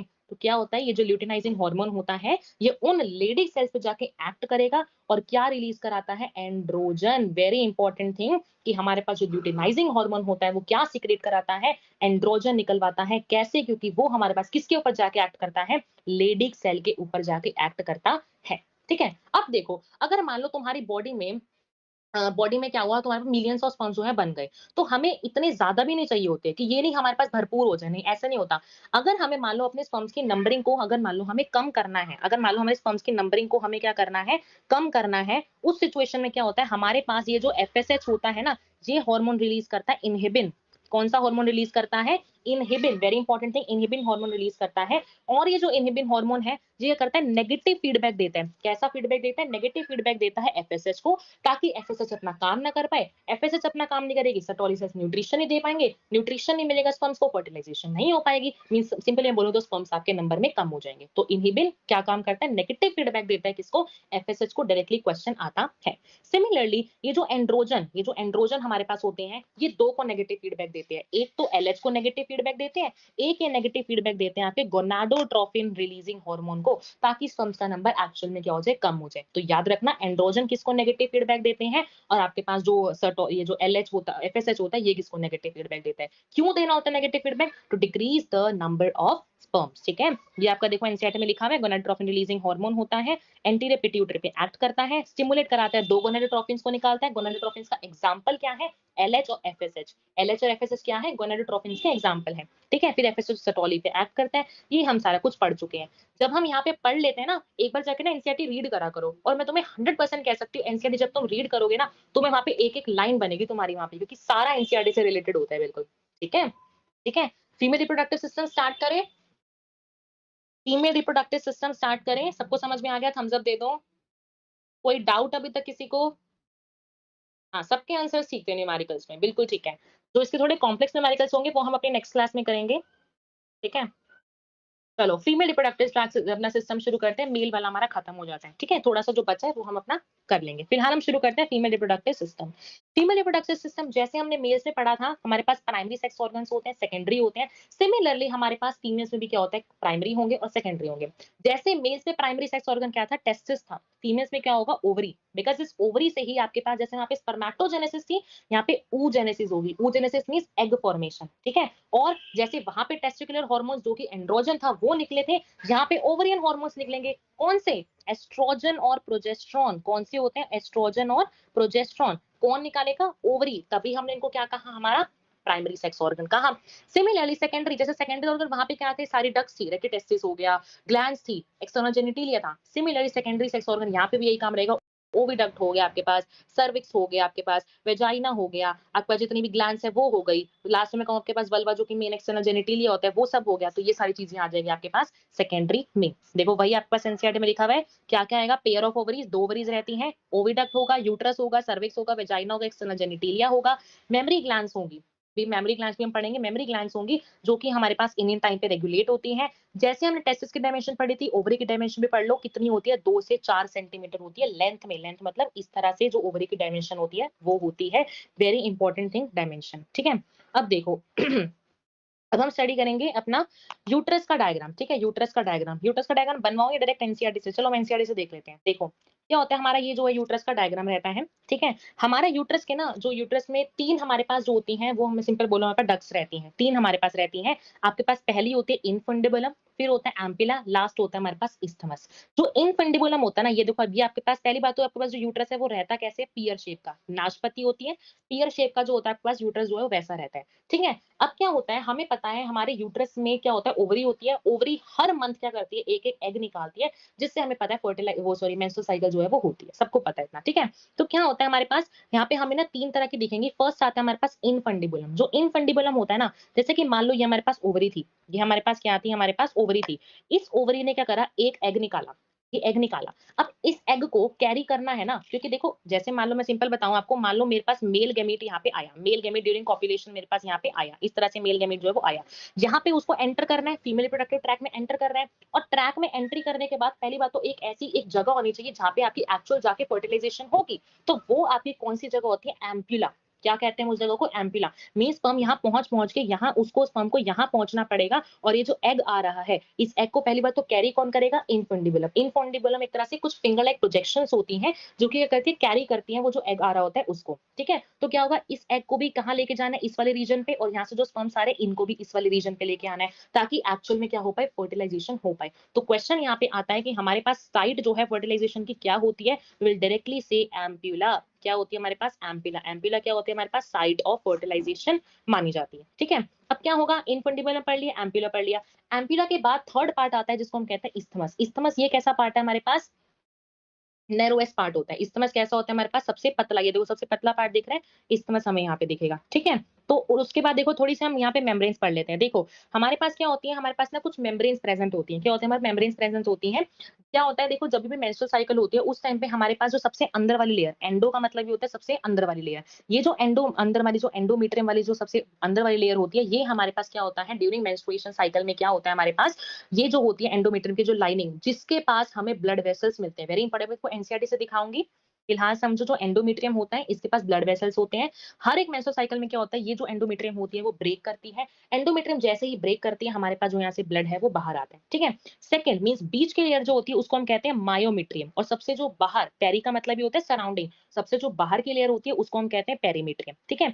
ये जो मायोमेट्रियम हमारे पास होती है, ये बनी होती है हमारे पास स्मूथ मसल्स की। किसकी बनी होती है, स्मूथ मसल्स की। एंडोमेट्रियम के पास हमारे पास क्या होता है, हमारे पास ब्लड वेसल्स जो होते हैं वो होते हैं, ठीक है। ये देखो जैसे आप यहाँ पे देखो, एनसीईआरटी से भी रीड कर सकते हो। बॉल ऑफ यूट्रस 3 लेयर की बनी होती है। एक्सटर्नल सबसे पतली लेयर, जो सबसे बाहरी लेयर है वो होती है पेरीमेट्रियम। मिडल की थिक मोटी, देखो याद रखना, पेरीमेट्रियम, पेरी कैसी है, पतली है, पेरी कैसी है, पतली है, पीपी, ठीक है। और आपके पास जो मायोमेट्रियम है वो कैसी है, मोटी है, ठीक है। और किसकी बनी होती है, स्मूथ मसल्स की। याद रखना कौन सी चीज किससे बनी हुई है। और सबसे अंदर वाली लेयर किसकी बनी होती है, मेरे पास एंडोमीट्रियम की होती है। सबसे अंदर वाली लेयर कौन सी होती है, एंडोमीट्रियम की होती है, ठीक है। और जो हमारा एंडोमेट्रियम होता है वही हमारा साइक्लिक चेंजेस, मतलब हर मंथ जो हमारे साइक्लिक चेंजेस मेंस्ट्रुएशन होती है उसमें जाती है और अल्टीमेटली मेंस्ट्रुअल साइकिल को लीड करती है। और जो हमारी मायोमेट्रियम होती है, जो बीच वाली लेयर है, जो कि थिक है, जो कि स्मूथ मसल से बनी है, वो हमारी स्ट्रॉन्ग कॉन्ट्रैक्शन में जाती है जब हमारे पास एग्जैक्टली डिलीवरी होने वाली होती है। तो मायोमेट्रियम लेयर ही होती है हमारी जो कि बहुत ज्यादा स्ट्रॉन्ग कॉन्ट्रैक्शन में जाती है, सो दैट जो है बेबी का एक्सपल्जन जो है वो बाहर हो पाए, ठीक है। सबको समझ में आ गया ना। उसके बाद हमने ये भी पढ़ लिया, हमारे पास एम्पिला होता है। लास्ट पार्ट हमारे पास इस्थमस होता है, जिसका बहुत जो कि पतला होता है और जो कि एक्चुअल मेरे पास यूट्रस में जाके ज्वाइन होता है। ये देखो, अगर देखो यहाँ पे तुम्हें दिख रहा है ना, ये जो इस्थमस है ये एक्चुअल में जाके ज्वाइन हो रहा है ना यूट्रस की तरफ, तो ऐसे होता है, ठीक है। तो हमने डायग्राम भी यहाँ पे देख लिया। नेक्स्ट हम देखो, अब क्या होता है, आपकी जो ओवरी है वो ऐसे नहीं कि ओवरी ऐसे फ्रीली हैंग करती रहेगी, नहीं ऐसे नहीं होता। ये जो ओवरी होती है ना, ये आपके यूट्रस से अटैच होती है लिगामेंट्स के थ्रू। कुछ ऐसे लिगामेंट्स होते हैं जो कि आपके ओवरी को जोड़ के रखती है, किसके थ्रू, आपके पास यूट्रस से। ओवरी को जोड़ना भी तो है ना, अभी मैंने आपको बताया ओवरी कैसी थी, यूट्रस के साथ जोड़ के भी तो रखना है ना। तो काम क्या कौन करता है, उसका काम लिगामेंट्स करती है। जैसे कि डायग्राम देखो, ये आपके पास है लिगामेंट्स, ये आपके पास क्या है, लिगामेंट्स है, ठीक है। आपके ओवरी के अंदर ना, आपको जैसे मान लो ये जितना पार्ट है, ये जितना आपको पार्ट दिख रहा है ना बीच का, ये जितना आपको बीच का पार्ट दिख रहा है, ये बीच का पार्ट होता है स्ट्रोमा। क्या होता है, ओवरी के जितना बीच का पार्ट होता है उसको हम कहते हैं स्ट्रोमा। ये जो स्ट्रोमा होता है ये आपके पास 2 पार्ट्स में डिवाइडेड होता है। एक peripheral part, peripheral means outer part, एक आपके पास दूसरा मैं सिंपल बोलूँगा आपके पास इनर वाला पार्ट। कौन-सा होता है ये? इनर लिख लो, ठीक है? ये आपके पास दूसरा कौन-सा होता है आपका? इनर वाला पार्ट होता है, ठीक है? जो पेरिफेरल वाला पार्ट होता है ना, यहाँ पे आपके पास ना फॉलिकल्स डेवलप करेंगे। अभी आपको दिखाऊँगी कैसे फॉलिकल्स डेवलप करते हैं, अभी दिखाऊँगी, ठीक है? फॉलिकल्स डेवलप करते हैं। और जो इनर वाला पार्ट होता है इसके पास आपको ब्लड वेसल्स मिलेंगे, आपके पास कनेक्टिव टिश्यूज, ये सब आपको अंदर वाले पार्ट में ये मिलते हैं। कहने का मतलब कि जो इतने आपकी जो बाहर वाली लाइनिंग है ना, यहाँ पे आपको फॉलिकल्स डेवलप करते दिखाऊंगी अभी कैसे, ठीक है? और जो अंदर वाला पार्ट है, यहाँ पे अंदर वाला पार्ट, ये जो है इसके पास क्या होता है, ब्लड वेसल्स, और हम सिंपल बोलना टिश्यूज, कनेक्टिव टिश्यूज होते हैं। जैसे कि हम यहाँ पे डायग्राम में देखो, यहाँ पे आप डायग्राम में देख सकते हो, लिगामेंट्स यहाँ से आई, ये देखो बाहर की तरफ आप देखो, पहले प्राइमरी फॉलिकल बनता है, फिर सेकेंडरी बनता है, टर्शरी बनता है, बाद में ग्राफियन मैच्योर बनता है, फिर मैच्योर के बाद देखो ओवम निकल जाता है। मींस सिंपली बोलूं तो मैं, जैसे पता है सबको, जब वो मेरे पास ओव्यूलेशन होता है 14th डे पे, वो निकलता है। लास्ट में जब मेरे पास ये फॉलिकल्स अपना ओवम रिलीज कर जाते हैं, तो जो बचा हुआ पार्ट होता है वो हमारे पास बना देता है कॉर्पस ल्यूटियम। ये हम अभी ना ब्रीफ में स्टडी करेंगे, जब oogenesis पढ़ेंगे नेक्स्ट लेक्चर में, वहां से आपको समझ आएगा। फिलहाल के सिर्फ डायग्राम समझो, ओवरी में क्या क्या चीजें कैसी होती है, फॉलिकल्स बाहर की तरफ ग्रो करते हैं और आपके पास वो अंदर की तरफ ग्रो करते हैं, ठीक है? उसके अलावा ये सब हमने जो मेम्ब्रेन्स है ये हम ऑलरेडी पढ़ चुके हैं। अब हम पढ़ेंगे फीमेल एक्सटर्नल जेनिटलिया। सबको समझ में आ रहा है ना? Any doubt till now? अभी तक कोई डाउट है किसी को? अब हम फिर पढ़ेंगे अपना फीमेल एक्सटर्नल जेनिटलिया, थोड़ा सा पार्ट रह जाएगा, ठीक है? चलो पढ़े। ओके, देखो हमारे पास क्या होता है, फीमेल जैसे मेल एक्सटर्नल जेनिटलिया हमने पढ़ा, पीनस होता है। फीमेल एक्सटर्नल जेनिटलिया हम पढ़ेंगे, हमारे फीमेल एक्सटर्नल जेनिटलिया को हम कहते हैं वल्वा। क्या कहते हैं? वल्वा, ठीक है? नॉर्मल टर्म्स में हम इसको वल्वा बोलते हैं, ठीक है? चलो अब नेक्स्ट देखते हैं। सबसे पहले हमारे पास ना एनसीईआरटी में कुछ वो दे रखी है कि हमारे पास क्या क्या चीजें हैं जो कि आपको एक्सटर्नल जेनिटलिया बनाती हैं। तो क्या क्या चीजें हम देखेंगे, मॉन्स प्यूबिस आएगा, लैबिया मेजोर आएगा, लैबिया मिनोर आएगा, हम देखते हैं एक एक करके।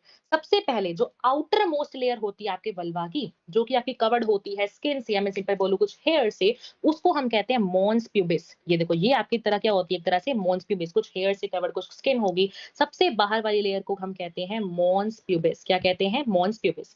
मॉन्स प्यूबिस के अंदर आपको क्या मिलता है, इस तरह से, मैं सिंपल बोलूं इस तरह से आपको मॉन्स प्यूबिस के अंदर आपको, उसके अंदर मतलब देखो सारी ऐसे लेयर्स पढ़ना, एक के अंदर एक के अंदर एक, इस तरह से दिमाग में समझना है इसको, ठीक है? मॉन्स प्यूबिस बाहर की मिल गई, अंदर क्या होगा, आपको मिलता है लैबिया मेजोरा। क्या मिलता है आपको? अभी एनसीईआरटी से दिखाऊंगी क्या क्या इनकी कैरेक्टरिस्टिक्स है, अभी फिलहाल सिर्फ समझो, ठीक है? लैबिया मेजोरा, लैबिया मेजोरा के अंदर आपको फिर क्या मिलेगा, लैबिया मिनोरा। ये क्या मिलेगा आपको अंदर, जो अंदर वाला पार्ट होगा, ये आपके पास क्या मिलेगा, लैबिया मिनोरा। मेजोरा का मतलब ही क्या होता है, एक तरह से मेजोरा मींस बाहर वाला होगा, ठीक है? अंदर आपको क्या मिलेगा, लैबिया मिनोरा। और जो ये अंदर वाला पार्ट, ये जो आपके पास, ये जो आपके पास अंदर वाला पार्ट बचा, सी ये जो अंदर वाला पार्ट है हमारे पास, ये होता है हमारे पास वेस्टिब्यूल। इसको हम क्या कहते हैं, इसको हम सिंपल टर्म्स में बोलते हैं हमारा वेस्टिब्यूल। क्या बोलते हैं? वेस्टिब्यूल। अब इस वेस्टिब्यूल के पास ना आपके पास दो ओपनिंग्स होती हैं। कौन सी दो ओपनिंग्स होती हैं? एक वेजाइनल ओपनिंग होगी, एक आपके पास होगी यूरेथ्रल ओपनिंग। मींस दो ओपनिंग्स होती हैं, ठीक है? एक होगी यूरेथ्रल ओपनिंग, एक आपके पास होगी वेजाइनल ओपनिंग। तभी मैंने आपको बोला था कि मेल्स के केस में क्या होता है, यूरिन और जो स्पर्म्स है वो एक ही ट्यूब से आते हैं, that is urogenital tract, urogenital tube, ठीक है? लेकिन फीमेल्स में ऐसा नहीं होता। फीमेल्स में आपके पास जो मेंस्ट्रुअल ब्लीडिंग जब होती है वो अलग ट्यूब से आती है, और जो आपका यूरिन पास करता है वो अलग ट्यूब से आता है, ठीक है? तो फीमेल के केस में डिस्टिंग्विशन आपको देखने मिलती है। ऊपर वाली हमारी कौन सी होती है, ये हमारे पास होती है वेजाइनल ओपनिंग, ठीक है? वेजाइनल ओपनिंग, जिसके अंदर से आपका एक्चुअल में जो मेंस्ट्रुएशन के टाइम पे ब्लड होता है वो बाहर आता है। ये होती है आपका यूरेथ्रल ओपनिंग। यूरेथ्रल ओपनिंग जिसमें आपका पास जो यूरिन होता है वो पास करता है, ठीक है? अब क्या है, एनसीईआरटी में देखो लिखा हुआ है कि at the junctions of two minora, at the junctions of two labia minora, मतलब लैबिया मिनोरा के आपको जंक्शन पे आपको एक चीज मिलती है, एक पॉइंट मिलता है, which is basically known as clitoris. ये आपके पास होता है clitoris. Very important thing, clitoris क्या है आपके पास, ये क्या होता है, जंक्शन पे मिलता है दो, ये देखो ये ऐसा कुछ जंक्शन है दिख रहा है, ये जंक्शन है ना, मींस एंड पे आपको क्या मिलता है, लैबिया मिनोरा, सॉरी आपको क्या मिलता है, क्लिटोरिस मिलता है, ठीक है? मैं आपको सिंपल दिखाऊं, ये देखो अब यहाँ से पढ़ भी सकते हो, लिखा हुआ है यहाँ पे साफ साफ, लैबिया मेजोरा कैसे, देखो अब ना ध्यान से समझना, मॉन्स प्यूबिस क्या है, कुशन है। कुशन क्यों है, क्योंकि यहाँ पे स्किन कवर है, याद कर लो ऐसे, कुशन है, कुशन क्यों, कुशन में क्या होता है, आराम करते हो ना बैठ के, स्किन भी कैसी होती है, मतलब कुछ सॉफ्ट सॉफ्ट ही होती है, तो इसको याद कर लो, मॉन्स प्यूबिस कैसा होता है, कुशन होता है। लाइन आती, कुशन क्या है, मेजोरा मिनोरा मत करना, फिर से प्यूबिस से, जो कि कवर्ड होती है, हमने पढ़ लिया। मेजोरा क्या होती है, फ्लैशी होती है, प्यूबिस कैसा था, कुशन था, ठीक है? मेजोरा क्या होता है, फ्लैशी होता है, फ्लैशी टाइप का होता है, जो कि आपका मॉन्स प्यूबिस के नीचे आता है और सराउंड करता है वेजाइनल ओपनिंग को। वेरी इंपॉर्टेंट क्वेश्चन, सराउंड कौन करके रखता है वेजाइनल ओपनिंग को, आपके पास कौन करता है, मेजोरा करता है, ठीक है? मिनोरा फिर से पेड़, पेयर में बताया था ना 2 में, तो आपके पास मेनोरा भी कैसा होता है पेयर किसके अंदर लैबिया मेजोरा के अंदर मिलेगा। Opening of vagina is often covered partially by a membrane called hymen. This is also very important. Hymen क्या है? जो आपकी वजाइनल ओपनिंग होती है ना वो एक मेम्ब्रेन एक पतली सी एक जालीदार मेम्ब्रेन से कवर हुई भी होती है। ठीक है? और ये जो आपकी जो देखो क्या होता है ये मैंने आपको बताया हाइमन जो होता है पर एक मेम्ब्रेन पार्शियली क्वेश्चन आता है पार्शियली कवर आपकी जो वजाइनल ओपनिंग है उसको कवर कौन करता है? तो इसे हाइमन कवर करता है। ठीक है? और ये जो हाइमन होता है ना जी आपका ना ब्रेक कर सकता है। मान लो कोई फीमेल्स है जो कि बहुत ज़्यादा लाइक साइक्लिंग करती है, हॉर्स राइडिंग करती है मीन्स या फिर टेम्पोन इंसर्शन जब मेंस्ट्रुअल साइकिल वगैरह में करते हैं, जो भी हमारे पास चीज़ें होती हैं, उस टाइम पे क्या होता है हमारा हाइमन जो है ब्रेक हो सकता है। होता नहीं है, ब्रेक हो सकता है, ठीक है? लेकिन जो एक मेन परसेप्शन कहें वो यही होती है कि सेक्सुअल कॉन्टैक्ट के टाइम पे जो हाइमन है वो ब्रेक करता है, बल्कि ऐसा नहीं होता। जो हमारा हाइमन होता है, जो देखो पतली सी मेम्ब्रेन है, ठीक है? वो ब्रेक कर सकती है। जो हाइमन वाली मेम्ब्रेन होती है वो टेम्पोन के इंसर्शन के टाइम पे, हॉर्स राइडिंग के टाइम पे, साइक्लिंग के टाइम पे भी ब्रेक हो सकती है। तो क्या आप यहाँ से कह सकते हो कि हाइमन का होना या ना होना क्या एक इंडिकेटर है कि आप सेक्सुअल कॉन्टैक्ट में हो या नहीं हो? क्या ये एक इंडिकेटर है? बिल्कुल भी नहीं है। तो यहाँ पे सीधा आंसर आएगा हमारे पास प्रेजेंस और एब्सेंस की है या नहीं है हाइमन हमें मतलब नहीं है is not a reliable NCERT में लाइन है रिलायबल इंडिकेटर नहीं होता एनसीईआरटी के डायरेक्टली आपके पास लाइन है ठीक है तो हमने अपना एक्सटर्नल ये देखो यहाँ लिखा हुआ है ना आपके पास क्या होता है आपके पास हॉर्स राइडिंग के टाइम पे साइक्लिंग के टाइम पे ये सारी जो चीजें होती है इस टाइम पे हाइमन आपका टूट सकता है और अल्टीमेटली क्या होगा आपके पास हाइमन की बता दी ठीक है नेक्स्ट आता है हमारे पास लास्ट टॉपिक आता है मेमोरी ग्लैंड्स मेमोरी ग्लैंड्स अभी करें या नेक्स्ट क्लास में करें चलो इतना बता दो थोड़े से क्वेश्चंस होंगे फिर अभी तुम ये बताओ मेमोरी ग्लैंड्स अभी करें या नेक्स्ट क्लास में करें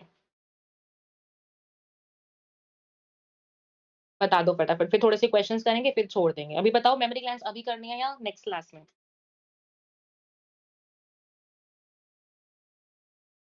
अभी ओके चलो अभी कर लेते हैं कोई बात नहीं देखो फटाफट देखो मेमोरी ग्लैंड्स आपको पता है पेयर्ड स्ट्रक्चर्स होती हैं फीमेल्स के अंदर फीमेल्स मेमल्स के अंदर आपको मिलती हैं ठीक है क्या होते हैं आपके पास मेमल्स के अंदर आपको मिलती हैं ठीक है मेमोरी ग्लैंड्स जो कि आपके पास पेयर्ड स्ट्रक्चर होता है ठीक है स्ट्रक्चर देखो किस तरह से होता है ये आपके पास सबसे आपके पास एक मेमोरी ग्लैंड का एग्जाम्पल बताया है ठीक है देखो हमको एनसीईआरटी से अगर दिखाऊं सी ये आपका जो है एनसीईआरटी का डायग्राम है क्या होता है आपके पास सबसे पहले आपके पास ना यहाँ पे कुछ डिविजन्स दिखेंगी। सबसे पहले अभी देखो जैसे मैंने आपको सीक्वेंस 3 जगह बताई। एक तो सीक्वेंस याद करना अपनी डक्स के अंदर रेटिटेस्टिस था, फ्रेंचिया था, फिर क्या था? एक सीक्वेंस मैंने तुम्हें बताया इम्प्लांटेशन, जेस्टेशन ऐसे सीक्वेंस याद रखना। एक सीक्वेंस अब बता रही हूँ जो कि तुम्हें फिर से याद रखनी है किसके बाद क्या चीज़ आएगी। जैसे ये देखो ये तुम्हारी मान लो मेमोरी डक्ट है। यहाँ पे तुम्हें जो भी देखो मेमोरी ग्लैंड के ऊपर क्या होता है तुम्हें बहुत ज़्यादा स्किन डिपोज़िशन मिलता है। ठीक है? तो इस तरह से आपको ना यहाँ पे फैट हम सिंपल इसको बोल सकते हैं फैट। आपके पास जो मेमोरी ग्लैंड्स होते हैं उनके बाद आपको क्या मिलता है? फैट डिपोज़िशन आपको यहाँ पे मिलता है। ठीक है? इन फैट डिपोज़िशन के बाद हम देखें अब हमारे पास जैसे मान लो फैट डिपोज़िशन हमें मिल गई। हमें पता है मेमोरी ग्लैंड्स में जो एल्वेओली होते हैं ना, उनसे हमारे पास मिल्क की एक्चुअल सिक्रीशन होती है, जब फीमेल जो है वो फीड करती है बेबी को तब। ठीक है? तो क्या होता है हमारी जो मेमोरी ग्लैंड होती है ना, वो 15 से 20 मेमोरी लोब्स में डिवाइडेड होती है। ये आपके पास होते हैं लोब्स। ये क्या होता है आपका लोब्स। ये मैंने आपको लोब्स के डायग्राम दिखाए हैं।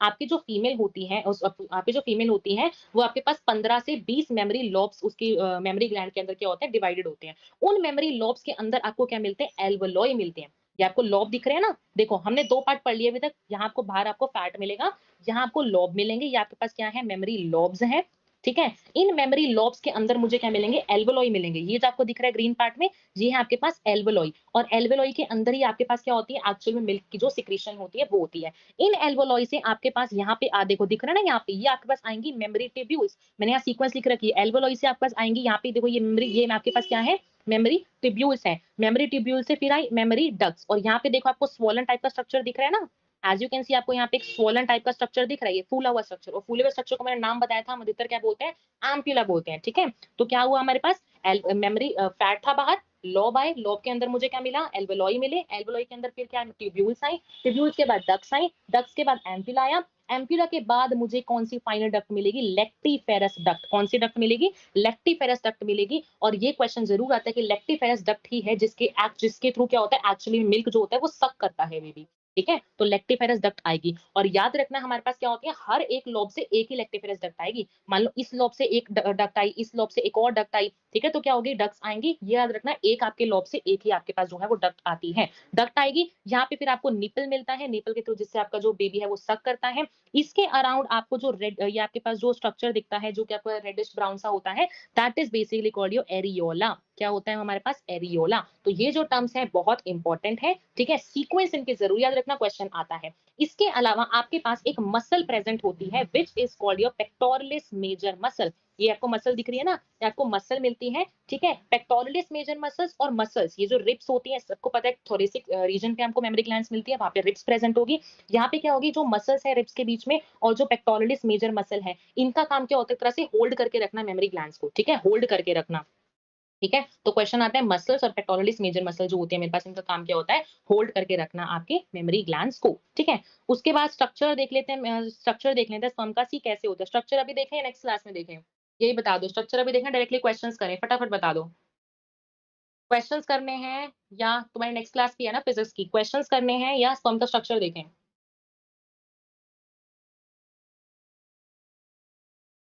बताओ बताओ, फटाफट बताओ। क्वेश्चंस, ठीक है? और बताओ, और बताओ। क्वेश्चंस, ठीक है, चलो क्वेश्चन देख लेते हैं, ठीक है? देखो, यहाँ तो मैं तुम्हें क्वेश्चन करा रही हूँ, बहुत ज़्यादा क्वेश्चन तुम्हें मैं कराती हूँ, ठीक है? इसके अलावा तुम्हें डीपीपी मिलती है। इसके अलावा पर्सनल मेंटोरशिप में तुमको मैंने बताया 30,000 नंबर में तुम्हें वहाँ पे क्वेश्चंस मिलते हैं। तुम्हें सिर्फ कोड यूज़ करना है काजल 123, ठीक है? ऐप पे जाओगे, मेंटोरशिप पे क्लिक करोगे, बाय नाउ पे क्लिक करोगे, 3,000 रुपए में आपको जो है मिल जाएगा, जहाँ पे आपको 30,000 क्वेश्चंस आपको मिलने वाले हैं। लिमिटेड टाइम के लिए 15 अगस्त तक ही है। क्लास खत्म हो तो फटाफट जाके ले लेना, ठीक है? चलो, अच्छा, और मेरे को तो बताना भूल गई, पर्सनल मेंटोरशिप में जो हमारा डीपीपी कोर्स चल रहा है जो कि 499 रुपीज का है, वो पर्सनल मेंटोरशिप वाले बच्चों को बिल्कुल फ्री मिल रहा है। तुम्हारे पास गोल्डन अपॉर्चुनिटी है, एक चीज लो, दूसरी चीज तुम्हारे को मिल जाएगी, ठीक है? चलो, अब नेक्स्ट क्वेश्चन, फर्स्ट क्वेश्चन देखते हैं। ग्लैंडुलर टिश्यू किस में डिवाइडेड होता है? ऊपर बताया था कितने टिश्यूज में डिवाइडेड होता है आपका glandular tissue?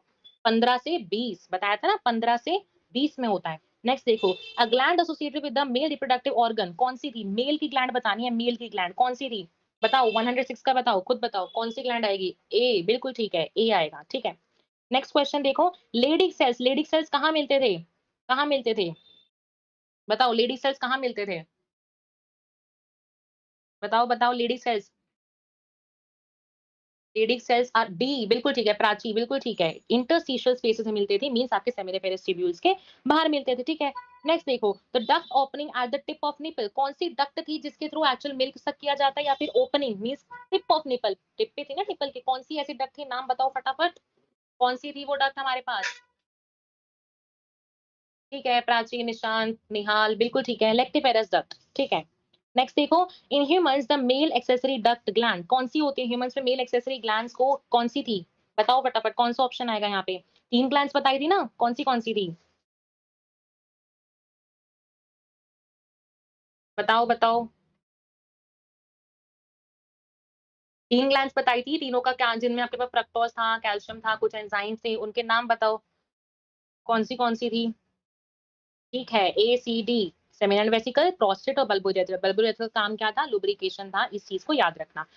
The wall of uterus में कौन सी 3 मेम्ब्रेन्स थी? बताई थी, कौन सी 3 मेम्ब्रेन्स थी? बताओ, कौन सी 3 मेम्ब्रेन्स थी? यस, बताओ, 114 का आंसर। ठीक है, प्राची, हर्ष, बिल्कुल ठीक है, निहाल, ठीक है। आंसर आ जाएगा, कौन सी 3 थी? बायोमेट्रियम, पेरीमेट्रियम और endometrium. Leydig cells are found in, ये तो हमने कर लिया, इंटरस्टिशियल स्पेसेस, रिपीट हो गया क्वेश्चन, ये भी हमारा हो गया, ठीक है? एजर्शन रीजन देखते हैं, चलो एक बार एजर्शन रीजन देखते हैं। सी, फर्स्ट देखो, male reproductive system is located in the pelvis region, बिल्कुल ठीक है। It includes a pair of testis along with ducts, ये तो हमने एनसीईआरटी की लाइन थी, ये तो बिल्कुल ठीक है।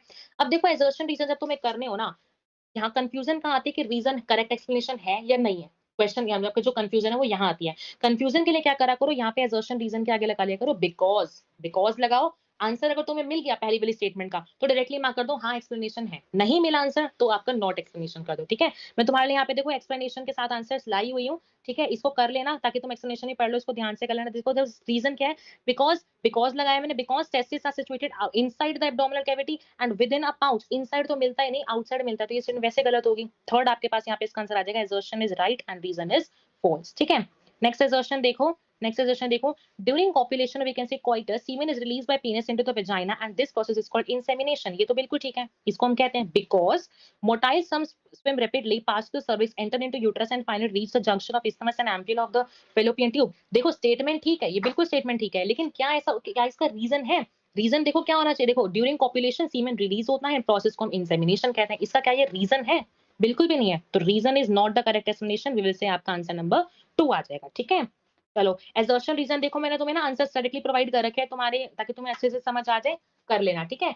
थोड़े से हम पहले अपने मल्टीपल चॉइस क्वेश्चंस करते हैं। देखो क्या था आपके पास, फर्टिलाइजेशन क्या होता है, फ्यूजन होता है। इम्प्लांटेशन क्या होता है, अटैचमेंट होना, एनसीईआरटी की लाइन है। पार्चुरेशन क्या होता है आपका, डिलीवरी होना। जेस्टेशन क्या होता है, जहाँ पे आपके एम्ब्रियो डेवलपमेंट। इंसेमिनेशन क्या होता है एक्चुअल में, जब आपके पास पास होते हैं आपके पास जो ट्रैक में, वो ठीक है। ये भी हमारा रिपीटेड क्वेश्चन है, ठीक है।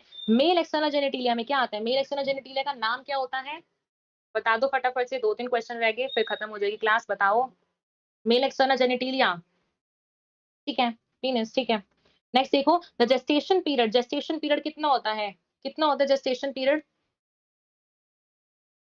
ठीक है 9 मंथ्स, बिल्कुल ठीक है। कितना होता है जेस्टेशन पीरियड हमारा, 9 मंथ्स का होता है। तो हमारे सारे क्वेश्चन जो है वो हो गए हैं, असर्शन रीजन के आंसर्स प्रोवाइडेड हैं, उसको कर लेना, ठीक है। उसके अलावा देखो मैं तुम्हें पर्सनल मेंटरशिप के बारे में बताऊं, 40% अप टू 40% ऑफ चल रहा है। सिर्फ तुम्हें कोड यूज करना है काजल 123, ठीक है।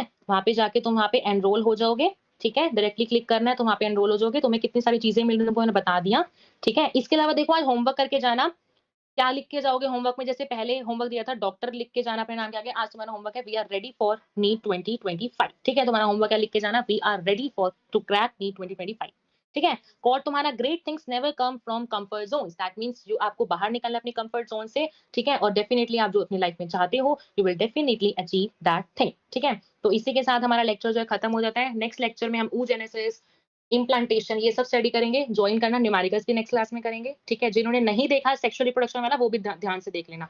और इसके अलावा टेलीग्राम पे आज रात को 9 बजे टेस्ट है, तो जो भी ज्वाइन करेंगे टेलीग्राम को 9 बजे सेक्सुअल रिप्रोडक्शन पूरे चैप्टर का टेस्ट है, वहां पे जरूर ज्वाइन कर लेना वहां पे, ठीक है। इसके अलावा देखो क्विजेस में बहुत सारे क्विज भी भेजती हूँ, वहां पे क्वेश्चन भी बहुत सारे होते हैं, तो टेलीग्राम को ज्वाइन कर लेना वहां पे भी, ठीक है। इसके अलावा पर्सनल मेंटरशिप तुम ले लेना, your choice Kajal 123 code use करना है डायरेक्टली, ठीक है। तो okay bye bye bye bye, Khushi, Prachi, Nishant, okay.